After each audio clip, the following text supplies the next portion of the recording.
कि जिस तरह की, देखिए, पुलिस की कार्रवाई से मुझे तो कोई आश्चर्य नहीं है, और ना कुर्बान भाई को होगा और ना ही सिद्धार्थ जी को होगा।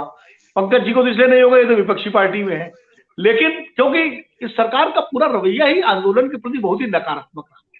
ये आंदोलन को, चाहे वो छात्रों का आंदोलन हो, चाहे वो किसानों का आंदोलन हो, चाहे वो सीए का आंदोलन हो, महिलाएं, अब आप याद करिए सीए के दौरान महिलाएं बैठी हुई थी इलाहाबाद में, प्रयागराज में, पार्क में, लखनऊ में, और महिलाओं को जिस तरह से खदेड़ा गया, उठाया गया, वो सब हम लोगों के सामने है। तो इसलिए नजरिया इस सरकार का। अच्छा, फिर संवेदनशीलता की अगर आप बात करते हैं तो हाथरस की घटना सबसे बड़ा उदाहरण है संवेदनशीलता का। कि आप एक लड़की के साथ बलात्कार होता है, उसकी हत्या होती है, और उसके बाद उसके शव को उसके घर वालों को न दे करके आधी रात जला दिया जाता है। तो ये सिस्टम की, यहाँ के प्रशासन की, पुलिस की, सरकारी तंत्र की, सरकार की संवेदनशीलता का सबसे बड़ा, संवेदनहीनता का उदाहरण है। तो नहीं विनोद जो जी, हुआ, सीएए में तो मान सकते हैं कि 80-20 वाला मामला था, यहाँ तो 80-20 वाला मामला नहीं था। नहीं नहीं, 80-20 वाला मामला तो ये मान के चलते हैं कि इनके लिए ब्रह्मास्त्र है। वो तो ये मान के चलते हैं 80-20 करके हम कुछ भी कर लें, हम चुनाव जीत जाएंगे।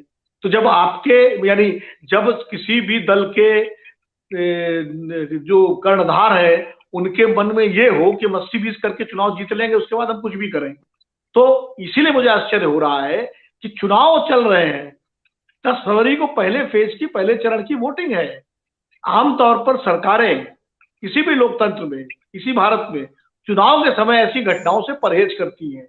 वो कोशिश करती हैं कि भाई चुनाव है, कोई प्रदर्शन अगर हो रहा है समझा बुझा के निपटा लो, कोई अधिकारियों को निर्देश दिए जाते हैं। वैसे भी जिला सारा प्रशासन तो चुनाव आयोग के अधीन होता है, लेकिन रूटीन कानून व्यवस्था के मामले में स्थानीय प्रशासन अपने तरीके से काम करता है। तो ये भी सरकार है। मुझे लगता है कि शायद दो कारण इसके हो सकते हैं।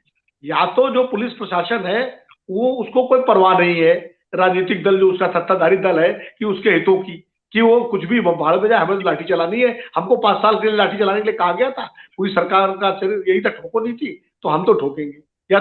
या इस सरकार को इतना ज्यादा ओवर कॉन्फिडेंस है, अति आत्मविश्वास है कि हम कहीं भी लाठी चला लें, कहीं भी गोली चला लें, कहीं भी कर लें, हम तो जीत जाएंगे। वो 80-20 का फार्मूला हमारे पास है, हमारे पास 80-20 का एक ऐसी पुड़िया है कि हम 80-20 में जीत जाएंगे।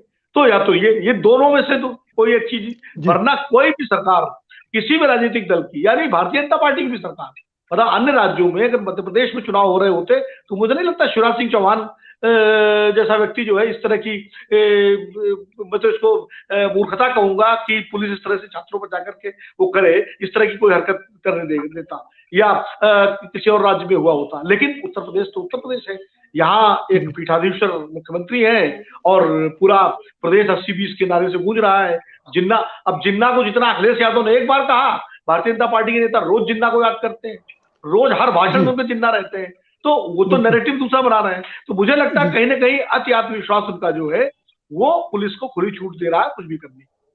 सत्य हिंदी का ऐप डाउनलोड करें गूगल प्ले स्टोर पर।